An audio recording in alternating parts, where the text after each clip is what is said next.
আসসালামু আলাইকুম রহমতুল্লাহি ওবরাকাতুহ। আমরা পড়ছিলাম হিউম্যান বিইং শতাব্দীর বুদ্ধিবৃত্তিক দাসত্ব এই বইটি লিখেছেন ইফতেখার সিফাত। আমরা পর্যায়ক্রমিক পাঠের 10টি পর্ব শেষ করেছি। আজ পড়ব 11তম পর্ব। আজকে পড়ব ইন্টারফেইথ। ইন্টারফেইথ শব্দের অর্থ আন্তধর্ম। বর্তমান মুসলিমদের জন্য সবচেয়ে বড় ফিতনা হচ্ছে ইন্টারফেইথ। এর সম্পর্কে মূলগতভাবে পাশ্চাত্য বিশ্বাসগুলোর সাথে হলেও এটি অনেক আগেই একটি স্বতন্ত্র ও সক্রিয় মতবাদের রূপ নিয়েছে। ইন্টারফেইথের মূল কথা হলো ইসলাম ছাড়া অন্যান্য ধর্মকেও ধর্মীয় মর্যাদা দেওয়া এবং অন্য ধর্মের জন্য মুসলিমদের মাঝে ধর্মীয় মর্যাদাবোধ ও সহানুভূতি প্রতিষ্ঠা করা। বিভিন্ন নামে এই মতবাদ মুসলিম সমাজে প্রচলিত হয়ে থাকে, যেমন interfaith dialogue, interfaith harmony, interfaith alliance ইত্যাদি। পাশ্চাত্য আকীদা স্বাধীনতা ও সমতার সাথে ইন্টারফেইথ বিশেষ অঙ্গাঙ্গিভাবে সম্পৃক্ত। পাশ্চাত্য স্বাধীনতার মূল কথা হলো ভালো মন্দ নির্ধারণ করার ক্ষেত্রে প্রত্যেকেই স্বাধীন, আর এই স্বাধীনতা ব্যবহার করে প্রত্যেকেই নির্ধারিত চয়েসই সত্য এবং সমান। এটা হলো পাশ্চাত্য সমতা। ইন্টারফেইথের ক্ষেত্রে এই দুই বিশ্বাস কাজ করে। যে ব্যক্তি মেনে নেবে ভালো মন্দ নির্ধারণ করার অধিকার যে কারো রয়েছে, ভালো মন্দ আল্লাহর পক্ষ থেকে নির্ধারিত নয়, আর প্রত্যেকের চয়েস করা বিষয় সত্য ও সমমান, সে তখন এটাও বিশ্বাস করবে যে প্রত্যেকের পালন করা ধর্মই সত্য এবং সম অধিকার ও মর্যাদার দাবি রাখে। ইসলামকেই তখন সে একমাত্র সত্য হিসেবে মানবে না, অথচ মহান আল্লাহ তাআলা বলেছেন, ইন্না দীনা ইনদাল্লাহিল ইসলাম, নিশ্চয়ই আল্লাহর নিকট একমাত্র মনোনীত দিন ইসলাম। বাংলাদেশের ইন্টারফেইথের বিশেষ প্রচারে কোয়ান্টাম মেথড অত্যন্ত সক্রিয়ভাবে কাজ করে যাচ্ছে। এছাড়াও বিশ্বব্যাপী কাজ করছে বিভিন্ন প্রতিষ্ঠান।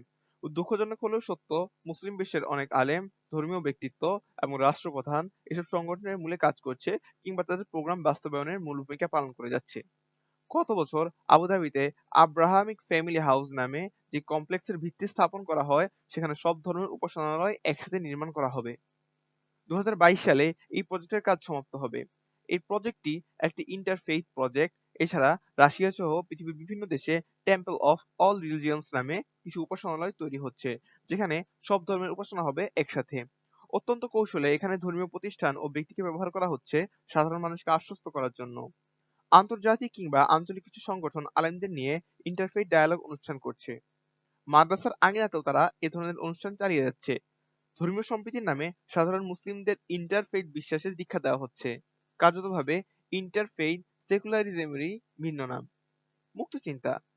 পাশ্চাত্যের গর্ভ থেকে জন্ম নেওয়া আরেকটি আন্দোলন হলো মুক্তচিন্তা। এই মুক্তচিন্তার সম্পর্ক পাশ্চাত্য স্বাধীনতার সাথে। মুক্তচিন্তার অর্থ হলো চিন্তার ক্ষেত্রে ওহী, ধর্ম ও প্রথাগত বলয় থেকে স্বাধীন হয়ে শুধু অসম্পূর্ণ ও ত্রুটিপূর্ণ মানবীয় আকল ব্যবহার করা বা যুক্তি ব্যবহার করা। মানবীয় আকলের ঊর্ধ্বে যেকোনো বিষয় প্রত্যাখ্যান করা এবং তার উপর নোংরা আক্রমণ করা। কিন্তু ইসলাম কখনো মুক্তচিন্তার সমর্থন করে না। আল্লাহ সুবহানাহু ওয়া তাআলা তার বান্দাকে ওহী বিধিবদ্ধতার বাইরে চিন্তা করার অনুমতি দেননি। ওহীর মানদণ্ডে আকলের ব্যবহার করা তার নিকট প্রশংসনীয় কাজ। আল্লাহ তাআলা বলেন, ওয়ামা খলাকতুল জিন্না ওয়াল ইনসা ইল্লা লিয়াবুদুন, আমি মানুষ ও জিন জাতিকে সৃষ্টি করেছি কেবল আমার ইবাদতের জন্যই। যখন তিনি আমাদের সৃষ্টিই করেছেন তার দাসত্বের জন্য, তখন আমাদের আকলের দাস হওয়ার অর্থ তার বিরুদ্ধে বিদ্রোহ করা। উপরে আলোচিত বিষয়গুলো বড় কিছু দৃষ্টান্ত মাত্র। পাশ্চাত্যের প্রতিটি দাবি ও আন্দোলনের পিছনে এর স্বাধীনতা, সমতা, উন্নতি বিশ্বাসগুলোই খুঁজে পাবেন। সমকামিতা, পতিতাবৃত্তি, অজাচার, ট্রান্সজেন্ডার সহ তাদের সব নোংরা আয়োজনের বৈধতার জন্য তারা এই তিনটি বিশ্বাসকেই যুক্তি হিসেবে ব্যবহার করে। খুব সূক্ষ্মভাবে মুসলিমদের মাঝে এই ধারণাগুলো জট বেঁধে বসেছে। নিজেদের অজান্তেই তারা এই বিশ্বাসগুলো ধারণ করছে, যা তাকে ইসলামের সামগ্রিক চেতনা ও আদর্শ থেকে দূরে ঠেলে দিচ্ছে। অনেক ক্ষেত্রে তাকে বের করে দিচ্ছে ইসলামের গণ্ডি থেকে।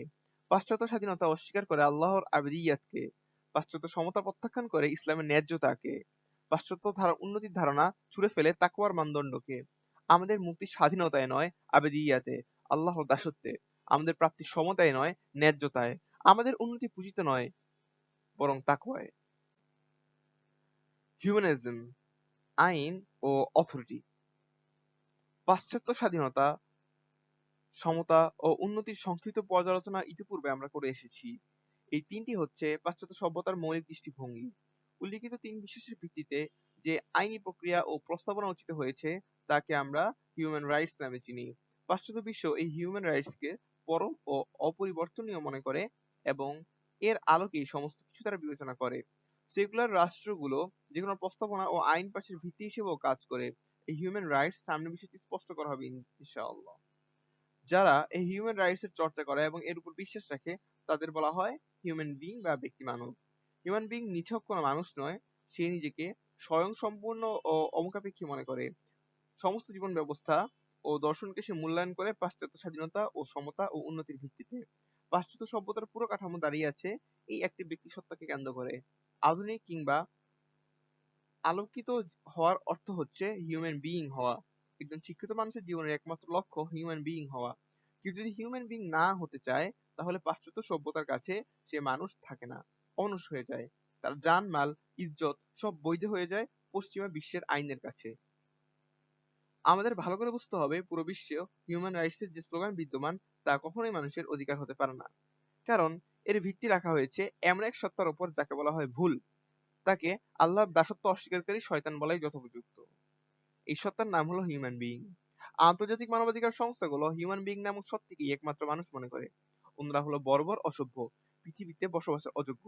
তাই এদের জন্য কোনো মানবাধিকার নেই। এদেরকে আগুনে পুড়িয়ে মারা হোক, হিংস্র পশুর শিকার বানানো হোক কিংবা যত নির্মম আচরণই করা হোক, এতে মানবাধিকার লঙ্ঘন হবে না। মানবাধিকার তখনই লঙ্ঘন হবে যখন কেউ ইসলাম বাস্তবায়ন করবে কিংবা বাস্তবায়ন করতে চাইবে। নিশ্চিতভাবে ইসলাম কথিত আন্তর্জাতিক হিউম্যান রাইটস কে প্রত্যাখ্যান করে। ইসলামের সাথে এর কোনো সম্পর্ক নেই। ইসলামের হুকুল ইবাদের কনসেপ্ট আছে, যার অর্থ হলো বান্দার হক, গোলামের অধিকার।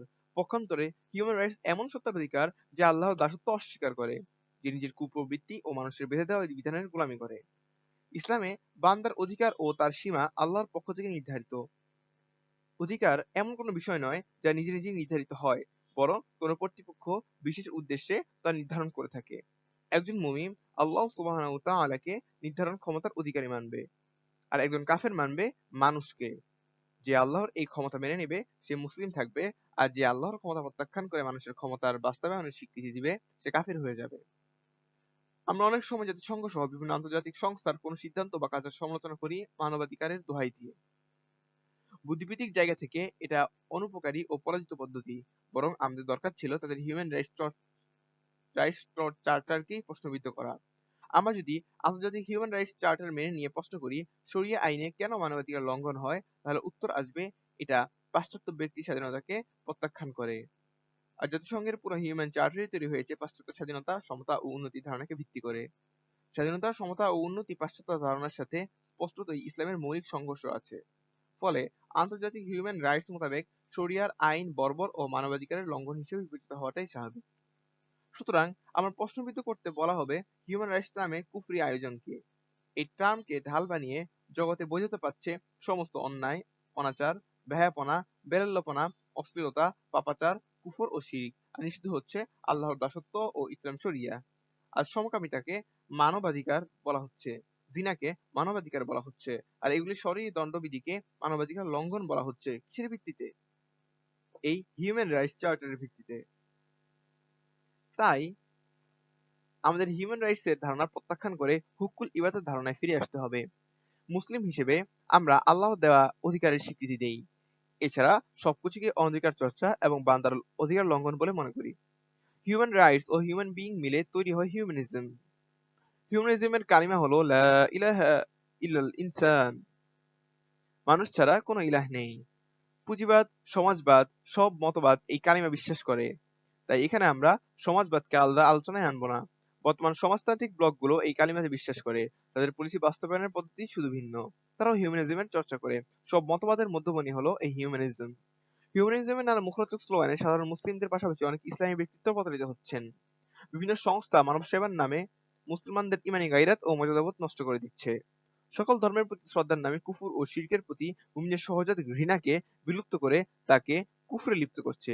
সকল ধর্মের প্রতি শ্রদ্ধার নামে কুফর ও শিরকের প্রতি মুমিনের সহজাত ঘৃণাকে বিলুপ্ত করে তাকে কুফরে লিপ্ত করছে। তার কাছে তখন ওয়ালা আবরার মতো ইসলামের মৌলিক বিশ্বাস হয়ে যায় উগ্রবাদ। মুসলিম হিসেবে নয়, মানুষ হিসেবে ভাবতে হবে। এই জাতীয় নীতিবাক্যের আড়ালে ব্যক্তির চিন্তা চেতনা ও জীবনধারা থেকে দিনের প্রভাব বিলুপ্ত করে দেওয়াটাই হিউম্যানিজমের প্রধান লক্ষ্য। হিউম্যানিজম মুসলমান নাকি মানুষ? আধুনিক যুগে পাশ্চাত্য সভ্যতার বুদ্ধিবৃত্তিক আকর্ষণের অন্যতম প্রধান বিষয় হলো হিউম্যানিজম, যাকে বাংলায় মানববাদ বলা হয়। তবে মানববাদ না হলে মানব পূজা শব্দটাই এই ক্ষেত্রে যথার্থ হয়। হিউম্যানিজম মূলত ব্যক্তি ও সামাজিক জীবন থেকে ধর্মকে আস্তে করে নিক্ষেপ করার মৌলিক ধারণা। পুরো পশ্চিম সভ্যতা ও পুঁজিবাদ দাঁড়িয়ে আছে এই একটি চিন্তার উপর, আদতে মানুষ এবং মুসলিম বিপরীতমুখী কোনো বিষয় নয় যে এর যেকোনো একটি বেছে নিতে হবে। একজন ব্যক্তি একই সাথে মানুষ এবং মুসলিম হতে পারে, তাহলে বিতর্ক কেন? কারণ মানুষ বলতে পশ্চিমারা দিন মুক্ত যে স্বাধীন সত্তাকে বোঝায়, ইসলাম তার অনুমোদন করে না। পশ্চিমা মানববাদ আজ মানবিকতার বৈশ্বিক স্ট্যান্ডার্ড হয়ে দাঁড়িয়েছে, কিন্তু ইসলাম মানববাদের এমন কর্মকাণ্ড মেনে নেয় না। আমাদের খুব ভালো করে বুঝতে হবে, পশ্চিমদের এই বল্গাহীন স্বাধীনতার মানববাদ তা দিয়ে একজন মুসলিমের মুসলিম পরিচয়ে যে দাবি ও গর্ব তাকে সংকটে ফেলবার জন্যই এই বিতর্ক। পশ্চিমাদের কাছে মানুষ নিছক আকৃতিগত বিষয় নয়, বরং তা হচ্ছে একটি দর্শন যা স্রষ্টা কিংবা অন্য কোনো অথরিটির কর্তৃত্ব থেকে দায়মুক্ত। নিঃসন্দেহে যা কিছু ইসলাম নয় এবং যে মুসলিম নয়, ইসলাম তাকে নাকচ করে, কিন্তু এই অবস্থাকেও ইসলাম তার প্রতি ইনসাফ করে। তবে অবশ্যই সেই ইনসাফ হবে ইসলামের সংজ্ঞায়িত অধিকার। পশ্চিমা লাগামহীন স্বাধীনতার অধিকার নয় যে মানুষ যা ইচ্ছে তাই করবে। ইসলামী মানবাধিকারের প্রথম সবক হচ্ছে মানুষকে তার স্রষ্টার সাথে পরিচয় করিয়ে দেওয়া। অথচ পশ্চিমা মানবাধিকারের দাবি হচ্ছে মানুষকে এই অধিকার দেওয়া যে সে নিজেই তার স্রষ্টা। একজন মুসলিম কখনো এটা মেনে নিতে পারে না। আমি কি আল্লাহর দাসত্ব অস্বীকারী পশ্চিমা হিউম্যান, নাকি আল্লাহর দাসত্ব স্বীকারী মুসলিম? প্রশ্ন হলো এটা। এবার আপনার দায়িত্ব, সিদ্ধান্ত আপনার। সুতরাং হিউম্যানিজমের ধারণা অনুযায়ী মানুষের প্রকৃত অবস্থানে বান্দা নয়, বরং স্বাধীন এবং স্বয়ংসম্পূর্ণ সত্তা। সেকুলারিজম খুব জোরালোভাবেই দাবি করে যে একটি ন্যায়ভিত্তিক সমাজ গঠন করার জন্য আমাদের ইনসানিয়াত তথা মানবতার ভিত্তিতে ভাবা শিখতে হবে, কোনো নির্দিষ্ট ধর্ম, বর্ণ ও বংশের ভিত্তিতে নয়। অর্থাৎ সমাজ ব্যবস্থার ভিত্তি এমন কোনো বিষয় হতে হবে যা আমাদের সবার মাঝেই আছে, তা হলো ইনসানিয়াত। পশ্চিমা বিশ্ব এই ধারণাকে হিউম্যান রাইটস নাম দিয়ে একটি পৃথক ধর্ম বানিয়ে নিয়েছে, আর গোটা পৃথিবীকে তার নিজেদের বানানো এই মাপকাঠি দিয়েই বিচার করছে। সেকুলাররা তাদের হিউম্যানিজম ধারণার যৌক্তিকতা প্রমাণ করার জন্য একটি কমন প্রশ্ন তোলে: আমাদের আসল পরিচয় মানুষ নাকি মুসলিম? তাদের নিকট এই প্রশ্নের ব্যাপক ও প্রচলিত উত্তর হলো, আমরা আসল পরিচয় আমরা মানুষ। আমাদের নিজেদের প্রথমে মানুষ হিসেবে ভাবা শিখতে হবে। মুসলিম হিসেবে চিন্তা করলে মাত্র কয়েক কোটি মানুষ নিয়ে ভাবতে হবে, কিন্তু মানুষের জায়গা থেকে চিন্তা করলে পুরো পৃথিবীর সকলেই এসে যাবে। মূলত এই ধারণার মাধ্যমেই সেকুলারিজম ধর্মকে ব্যক্তিগত বিষয়ে রূপান্তরিত করছে। কারণ হিউম্যানিজম মাপকাঠি হিসেবে মেনে নেওয়ার পর এটাই যৌক্তিক মনে হবে যে সামাজিক জীবনের ভিত্তি এমন কোনো বিষয় হওয়া উচিত যা সবার জন্যই মূল এবং সবার মাঝেই আছে, যেন একটি সামূহিক জীবন আদর্শ অস্তিত্ব লাভ করতে পারে। যদি ধর্মের ভিত্তিতে সমাজ কায়েম হওয়া সঠিক হয়, তাহলে বংশ, বর্ণ ইত্যাদি বিষয়ের ভিত্তিতে সমাজ কায়েম হওয়াকেও সঠিক মনে করতে হবে। মানুষের মূল অবস্থান ইনসানিয়াত মেনে নিলে ধর্ম কেবল ব্যক্তিগত বিষয় হয়ে যায়। এটাই এর আবশ্যিক ফল, আর এটাই সমস্ত সেকুলার রাষ্ট্র ব্যবস্থার ভিত্তি। সেকুলারিজম দ্বারা আমাদের উদ্দেশ্য হলো এমন জীবন ব্যবস্থা যা ওহীর পরিবর্তে মানবীয় বিবেকের মাধ্যমে গঠিত হয়েছে। অত্যন্ত পর্যায়ের বিষয় হলো, কোন ইসলামী বুদ্ধিজীবী যখন সেকুলারদের সাথে কথা বলে যায়, তখন তারা হিউম্যানিজমের ভিত্তিতে কথা বলে। ফলে দেখা যায় হয়তো তার আলোচনায় পরাজিত হয়, কিংবা অত্যন্ত দুর্বল ও ঠুনকো দলিলের আশ্রয় নেয়। হিউম্যানিজমকে প্রত্যাখ্যান করা ব্যতীত ধর্মকে সামাজিক জীবনে শামিল করার পলিসি বানানো অসম্ভব। হিউম্যানিজমকে প্রত্যাখ্যান করা ব্যতীত ধর্মকে সামাজিক জীবনে শামিল করার পলিসি বানানো অসম্ভব। আমাদের আলোচিত প্রশ্ন হবে, আমরা মানুষ নাকি মুসলমান? এর সুস্পষ্ট এবং অকট্ট উত্তর হবে, আমি মুসলিম। তাহলে আমি কি মানুষ নেই? হ্যাঁ, আমি মানুষও। তবে আমি পশ্চিমা সংজ্ঞায়িত অর্থে মানুষ নই যে আমি আমারই দাস। মানুষ হওয়া তো একটা সৃষ্টিগত ঘটনা, এবং আমরা মুসলমানিত প্রকাশের মাধ্যম। আমাদের মূল পরিচয় হলো আমরা গোলাম তথা আল্লাহর সৃষ্টি। মানুষ হওয়ার পূর্বের কথা হলো আমরা মাখলুক। আমাদের একজন স্রষ্টা আছেন। এখন মানুষ হওয়ার ব্যাপারটা একটা ঘটে যাওয়া বিষয়ের মতো নয়। আজ এ পর্যন্তই। আমরা পড়ছিলাম হিউম্যানিজম মুসলমান নাকি মানুষ। পরবর্তী পর্যায়ে আমরা এর বাকি অংশ পড়ে যাব ইনশাআল্লাহ। আসসালামু আলাইকুম ওয়া রাহমাতুল্লাহি ওয়া বারাকাতুহু।